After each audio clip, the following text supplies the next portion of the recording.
Today I want to talk about the LSU quarterback battle and how, well, it's going to go. And all that's coming up after the bumper. Don't be cornering me. Hold up. Time. You got to help me with that corner What's up, kidfolk? It's RJ Young. I am not on a step mill. Consider hitting the like and subscribe button because I upload a video every single day. It's always college football related, sports related. We have a good time today.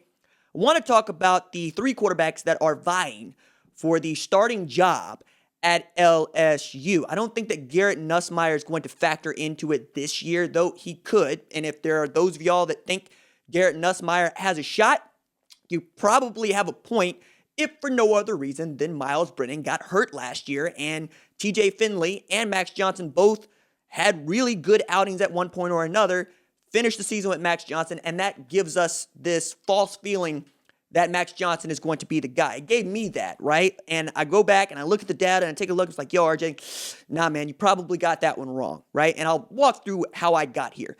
So I'm really bullish on TJ Finley. He's extremely large, right? At 6'6", 242.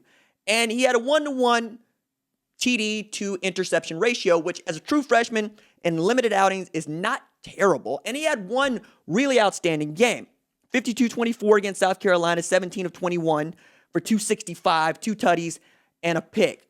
17 of 21 gets it done, right? That's 81% completion rate. But he also looked awful against Texas A&M in a 20-7 loss, going 9 of 25 for 118 with two interceptions. The worst game that he played all year.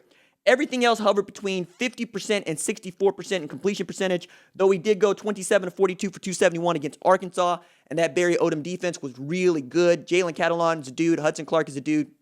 Bumper Pool, Grant Morgan in the middle. You understand what it is, right? So there's reason to be bullish on it, but I think he's going to finish third in this quarterback race, and that might actually lend itself to something like the transfer portal. But he's so tooly. His ability to run and his ability to pass gives you so much you can do. I mean, this dude was running an option offense in high school, and then they learned that he could throw a football 70 yards, over them mountains.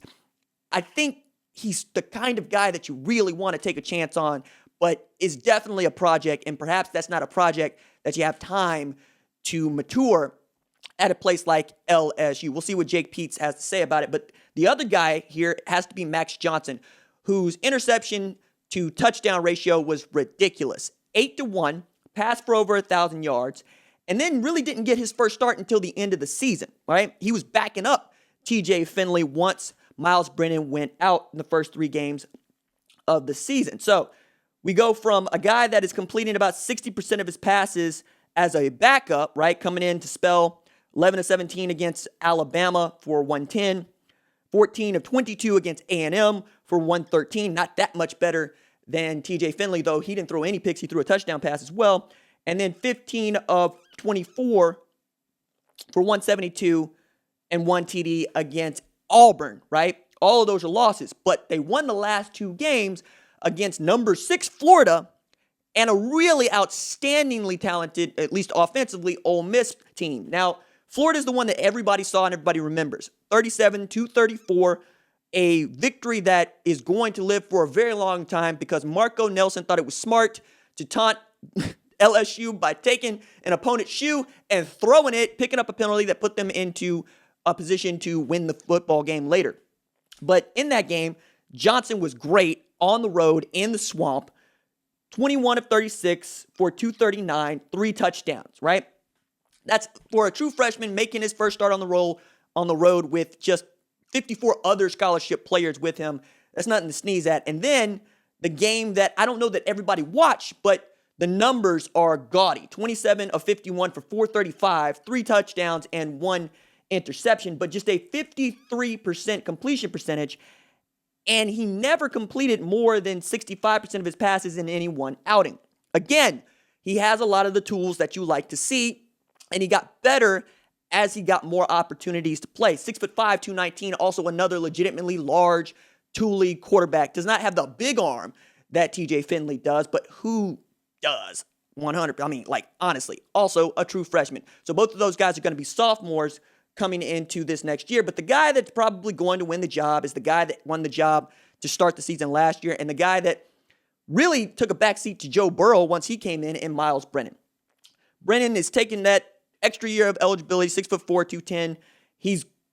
He still threw for more yards than both Finley and Johnson, though he only played 3 games. 1,112, but you get the point here. 11 touchdowns for 3 interceptions. But the numbers also back him up on this. Every game that he played, he completed at least 58% of his passes, right?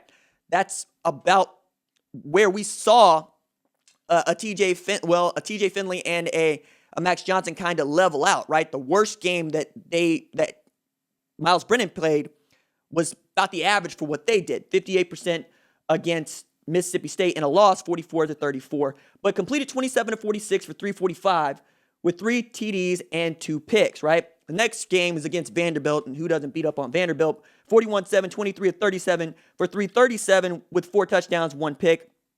And then Missouri. That's the game where I thought he got tested, and a really outstanding one. 45-41 loss for them against the Tigers. 29 of 48 for 430, 60.4% completion percentage, 4 touchdowns, 0 interceptions.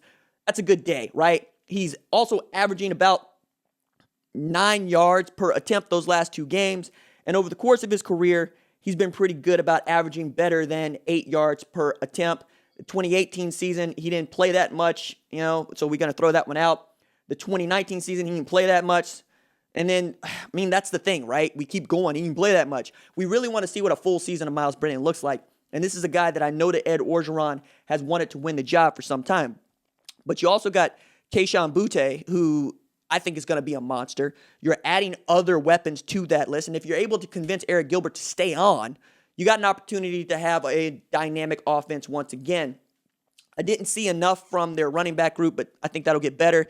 They went from having a dominant offensive line to really trying to rebuild their offensive line, fired both of the coordinators. This is feeling like Tom Herman in 2019 all over again for Ed Orgeron, and knowing what all the scandal around Les Miles and the folks that were running the place, I don't know that they're going to be willing to put up with another 5-loss season from Ed Orgeron, even after they decided to pay him a king's ransom after winning the 2019 national championship.